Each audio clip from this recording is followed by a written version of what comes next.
What is going on, everybody? Welcome back to the channel. Aftersound here, bringing you Splinterlands content every single day. We also stream right here on this channel as well as on Twitch, so make sure you come by and say hello. This video is also brought to you by my music, which is available anywhere you stream music under the name Aftersound. And I do have a new song out, or new song coming out, I should say, on June 27th, 2025. It is a remix of my track titled Dreamin' by Deep Source, who is a fellow Splinterlands player. So check it out. Let me know what you think, and I appreciate the support. All right, guys, let's talk about Conclave Arcana's performance. So we are about 6 weeks into the sale, right? The general sale began on May 13th. I'm recording this on June 25th.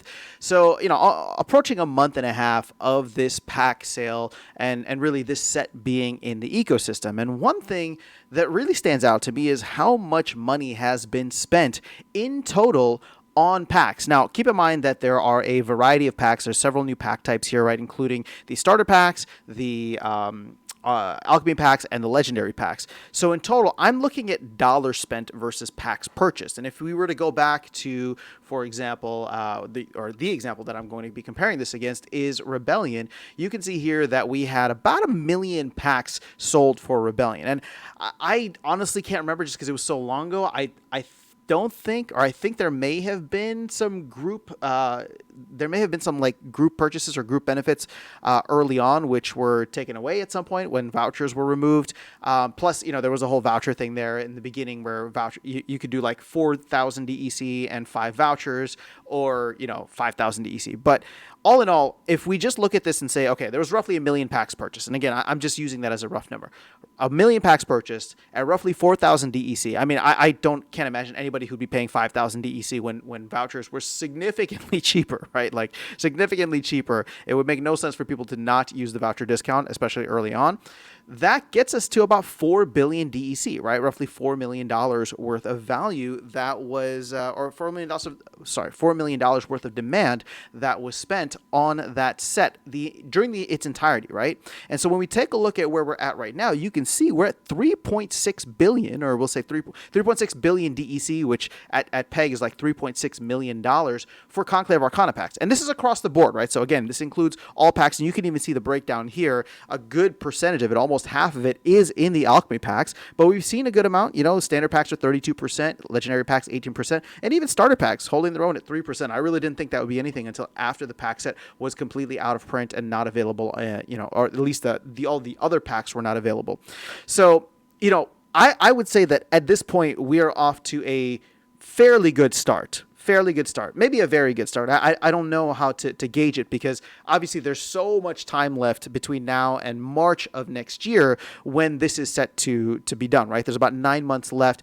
And I do think that we could probably cover that delta of 400 million DEC or $400,000 by the time that we get to that point, right? Whether we get a massive upswing in alt season, I mean, that would totally blow us out of the water, I think. But even if not, I think that just people buying on a regular basis, chasing cards, doing all the things that they need to do in order to level up their decks, I think we're going to get there relatively easily. So in terms of passing Rebellion or keeping pace with Rebellion, I think the amount of money spent is actually quite interesting and a very encouraging sign, because I have very little doubt that we are not going to be able to beat it, right? I think we can beat it. But the question then becomes is Rebellion the best benchmark? Because if you think about Rebellion coming in and then the team having to essentially supplement several sales, right? So there were, we can even look at this as 3 different injections that came in. You had the initial injection for the Bitcoin promo card, which I think actually the DAO may have turned down. So my memory's getting fuzzy, guys. It's been a long time here. So somebody please correct me. But there were you had that. Then you had for sure, right, the Hall of Legends. These are the 2 that I remember distinctly. The Hall of Legends promotions, right? So that was 600 million that came in.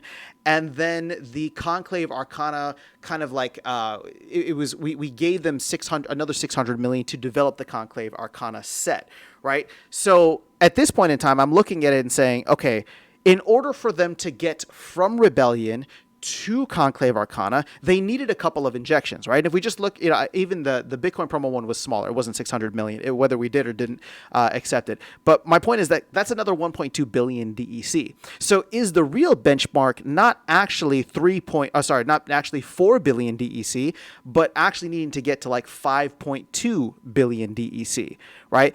If we're able to reach that point, is that the mark that we should be aiming for, so that the team can then make it to the next set, and obviously during that time frame create a bunch of other features and things within the game, right? Because if you look at where the game was when Rebellion came out and where the game is now, or when Conclave Arcana came out, we got a new format added in, right? There was new land based features that were added in. The game was cleaned up. We got campaign mode. I mean, I know that came more recently, but you get what I'm saying, right? The game looks completely different than it did, and I would expect the game to look completely different by the time the next major set comes out that will push Rebellion into wild format. So that is kind of like the benchmark that I'm looking at now. And if I had to go even higher, based on where the team was at previously, and saying that, their rough run rate was like $250,000 a month, if you look at that across 12 months, that's $3 million a year, right? Now, have their cost potentially have gone up? I mean, Dave joined the team. I don't know. Again, I'm not going to get into the finances and how they're arranging all that. But let's say that they keep their expenses the same at $250,000 a month. Well, if you look at that, that's really $3 million that they would need. And if they're only getting half of the pack sales, and that's their main source of revenue, then you'd probably need them to get $6 million, right? Or 6 billion DEC. So this is what I'm trying to say. If we compare it to Rebellion, we're doing fantastic. If you compare it to where the team is likely needing to go to make this sustainable in the long run, well, we're more than halfway, which is good, right? Whether you're looking at the 5.2 billion or you're looking at the 6 billion, we're more than halfway. And there's a good chance, obviously, with the market starting to pick up, the team starting to do some of their own marketing efforts, all these different partnerships, that we can hit that, right, relatively, I don't want to say relatively easily, but there's a good chance that we can hit that if all of the, the perfect storm of elements does come together. But that's kind of how I'm looking at this now as we move forward, right? Beating Rebellion is not good enough, because I don't even know that Rebellion was good enough in order to get the team, from one side to the next. And when you think about it, even more so than that, right? If we had to break it down a little bit further, these sets are not coming out every 12 months. So we're looking at this, and I just gave you like, oh, they need to make $3 million, right? But $3 million is only going to cover a year.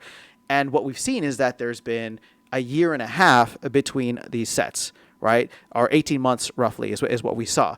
So there might even be more that we need to get in there. But keep in mind that the team is able to make money from other avenues, right? Like I think they did make money off of the Bitcoin promo sale and other elements. And there might be other things that the team does here, right? Obviously the Yabba's Pickle promo card sale, we'll have to see how much that they end up pulling in off of that. But ultimately, all in all, to me, like it's going to be interesting to watch this as we go along. Obviously, they're bootstrapping this. They're running very lean margins, and we want them to succeed by getting a ton of pack sales, a ton of new players to come in, and just a very sprawling ecosystem that is thriving and dynamic, because they do get a lot of fees on the market. But the market, if there's no market activity, then not much is happening. They're not getting much off of that, which is a little, just tiny bits anyway.